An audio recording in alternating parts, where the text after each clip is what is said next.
Halo, selamat siang teman-teman. Kembali lagi bersama saya Gusti Ripi di channel Gere Edukasi.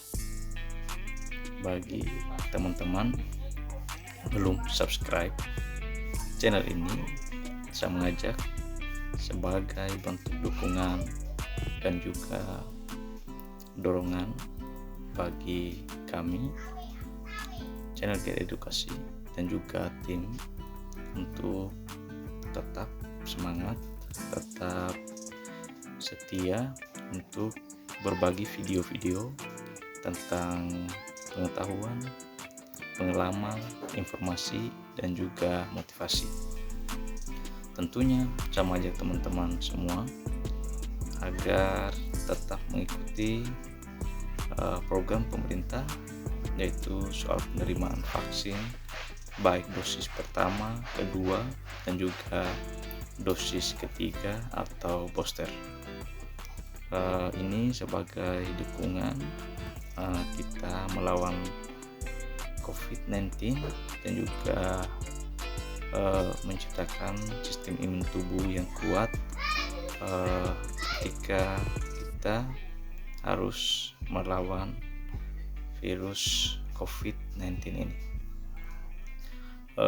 Di kesempatan yang sangat berbahagia ini, kita akan bahas banyak berkaitan dengan konsep pentahelix dalam semangat berdemokrasi.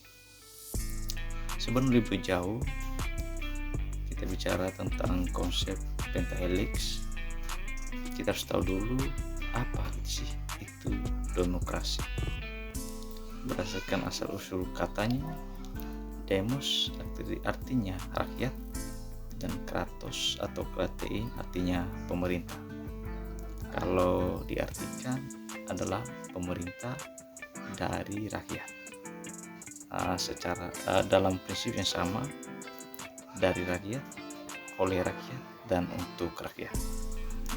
Jika kita menilik sejarah bahwa di tahun 1998, di mana lahirnya era reformasi, di mana lahirnya gerakan-gerakan mahasiswa untuk suatu perubahan yang tentunya ke arah yang lebih baik. Setelah itu di tahun 2004 kita kembali menerapkan sistem pemilihan langsung oleh rakyat, di mana anggota parlemen dan juga badan eksekutif langsung dipilih oleh rakyat dengan asas luber dan jurdil. Ini adalah kita patut bangga karena rakyat sendiri yang menentukan perwakilan-perwakilannya di gedung Dewan Perwakilan Rakyat. Kita kembali kepada konsep pentahelix,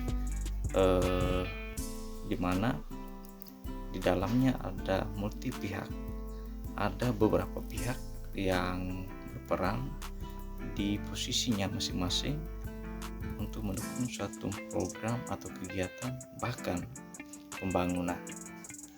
Pihak-pihak tersebut diantaranya pemerintah, pelaku usaha atau pebisnis, akademisi, komunitas masyarakat, dan juga media. Jadi kelima pihak ini harus memiliki kontribusi, perlu adanya kolaborasi pada posisinya masing-masing guna adanya suatu prinsip transparansi, keterbukaan, dan juga bertanggung jawab. Apalagi di saat sekarang praktik-praktik seperti KKN itu marak terjadi. Kita tentunya tidak mengharapkan bahwa praktik KKN itu ada, praktik KKN itu merajalela.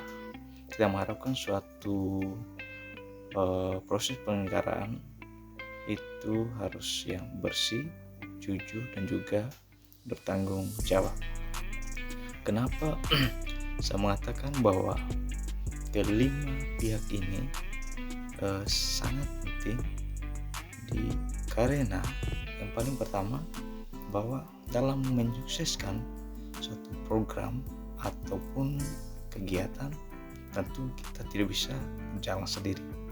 Harus ada beberapa pihak yang mendukung dalam mencapai kesuksesan atau perjalanan suatu program.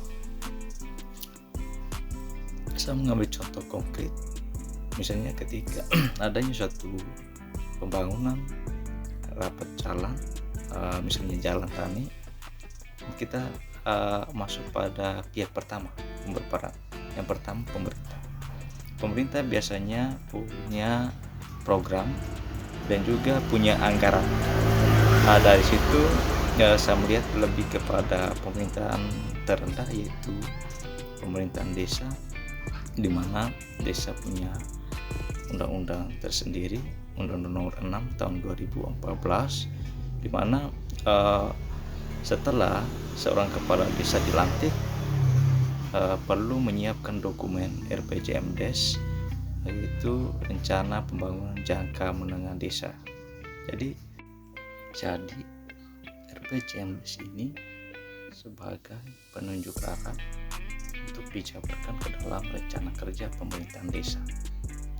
RPJMDes berlaku untuk 6 tahun, kemudian dijabarkan dalam RKP, itu berlaku selama 1 tahun. Dari RKP itu kemudian ada satu dokumen, yaitu APBDes, Anggaran Pendapatan dan Belanja Desa, untuk membiayai program-program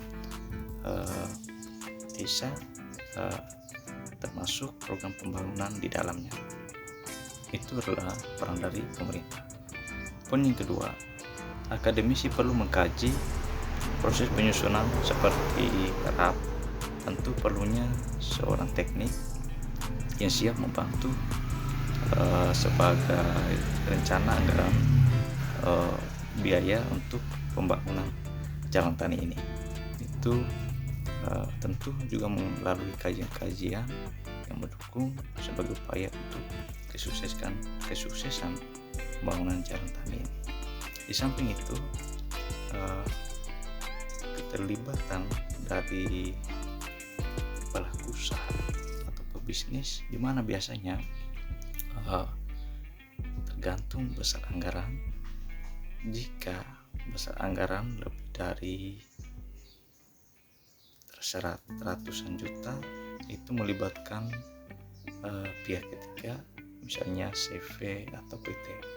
Tentu ini adalah peran dari pelaku usaha atau bisnis. Di samping itu ada juga peran dari masyarakat, mana program ataupun pembangunan di masyarakat dari Kemendes menerapkan sistem padat karya tunai, di mana masyarakat terlibat di dalamnya dengan sistem harian orang kerja dengan melibatkan masyarakat. Jadi dari suatu pembangunan masyarakat memperoleh dua manfaat. Yang pertama soal upah yang bisa diterima oleh masyarakat.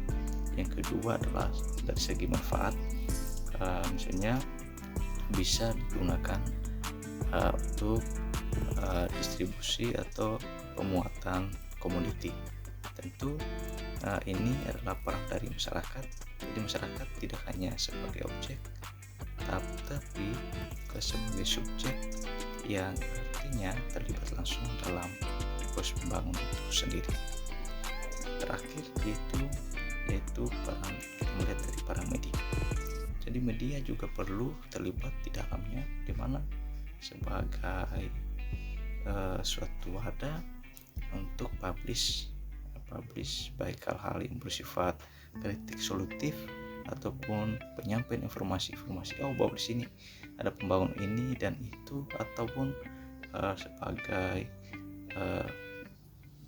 penkritik, tentunya tidak hanya kritik biasa tetapi kritik solutif. Jadi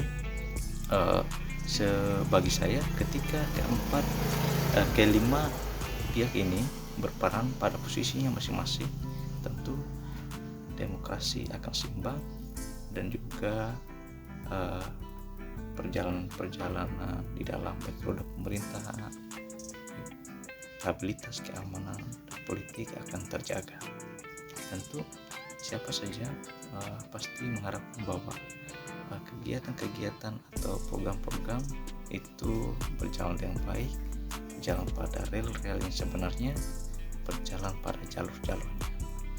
Di sini saya menegaskan bahwa konsep Helix ini sebagai suatu kolaborasi multi pihak untuk menyukseskan suatu program atau kegiatan, tetapi di samping itu di tengah masyarakat, di tengah proses peningkatan pemerintahan dengan mengedepankan semangat demokrasi, tentu kelima pihak ini juga berperan aktif di dalamnya. Jadi semoga adanya suatu dorongan, suatu semangat dan kemauan dari berbagai pihak ini untuk terus membangun bangsa ini dengan caranya masing-masing. Sekian video dari saya. Semoga apa yang saya sampaikan bisa memberikan manfaat bagi kita semua, bagi penonton sekalian. Sampai jumpa. Jangan lupa subscribe. Terima kasih.